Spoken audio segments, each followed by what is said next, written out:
Hey guys, I'm Chester with Mission Forge, and today we're going to be talking about file guides. So something I want to start doing hopefully once a month is talking about tools for blacksmiths and knife makers.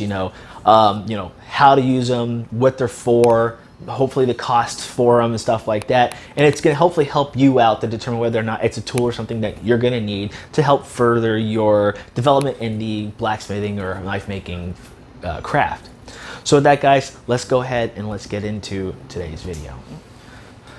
Okay, as you can see here, guys, here is my file guide. I just received this not too long ago I ordered it from Texas Farrier Supply. And this is definitely a professional knife file guide. Now there's different various types of file guides that come in different shapes and sizes. Some are bigger, some are smaller. Some don't have the carbide surface like mine has. Some have looks like a weird diamond shape and stuff like that. So there's a whole bunch of them out there.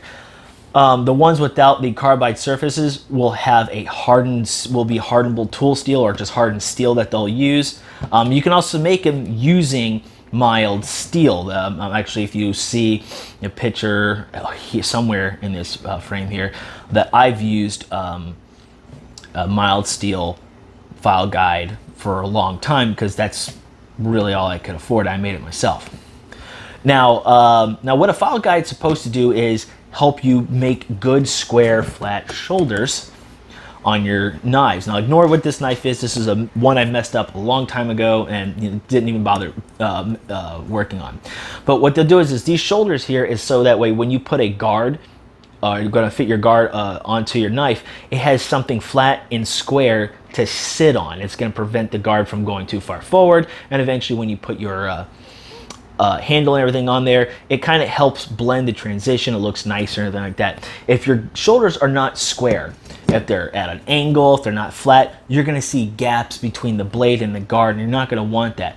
All right, a file guide, a good quality file guide like this, for example, will help prevent that from happening. Actually, any kind of file guide. The mild steel one that I used did a great job. A file guide is necessary to really kind of get that fit and finish looking nice on your cross guard.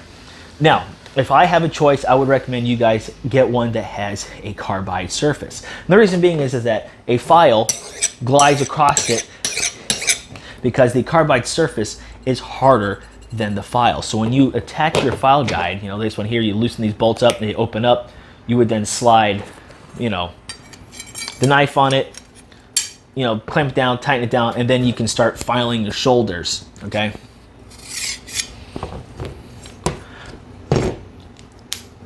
What happens is as you start to file that shoulder, once it becomes flat and level and square, whatever, to the file guide, the file cannot go any further. It's preventing you from going further. And what that does is it's going to get you that shoulder to be flat with the file guide. Even if your file is slightly cockeyed, because this is nice and perfectly flat, the file will become flat and it will flatten out that shoulder, giving you perfectly square, flat shoulders. All right, you do one side and obviously you do the other.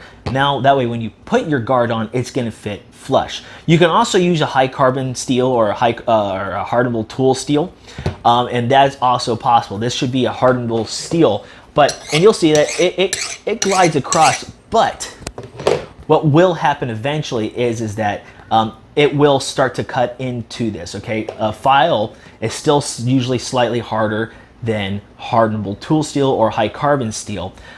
So eventually it will cut into it and you will need to resurface the face of your high carbon or tool steel guide. If you make one out of mild steel, you're going to be resurfacing it a lot.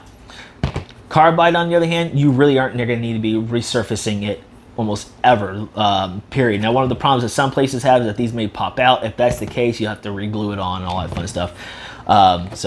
Keep that in mind. But overall though, guys, if you really want to step up your knife making game, you really want to have good quality fit and finishes and look real professional, get yourself a file guide. Even if you have to make one temporarily out of mild steel, I really recommend save a couple of bucks, get yourself a good quality one here that has a carbide bits here or surface, and you'll be rock and rolling like the professionals. Well, there you have it, guys. Just a real quick video on file guides and the importance of them, and you know, whether you should get yourself one or not, and the cost of them. Like I said, if you're trying to really improve your knife making skills and everything else like that, a file guide's where it's at, right? You really are going to need it, so that way your guards and everything look good. You want your fit and finish to look good, and the only real way to get that is using one of these. So with that, guys, hope you found this video helpful, entertaining, informative, all that fun jazz. If you have, go ahead and hit that like button. Also, got any comments or suggestions, leave them down below. And if you don't forget to click that subscribe button and hit that bell for more notifications. With that, guys, thanks for watching, and I'll see you later.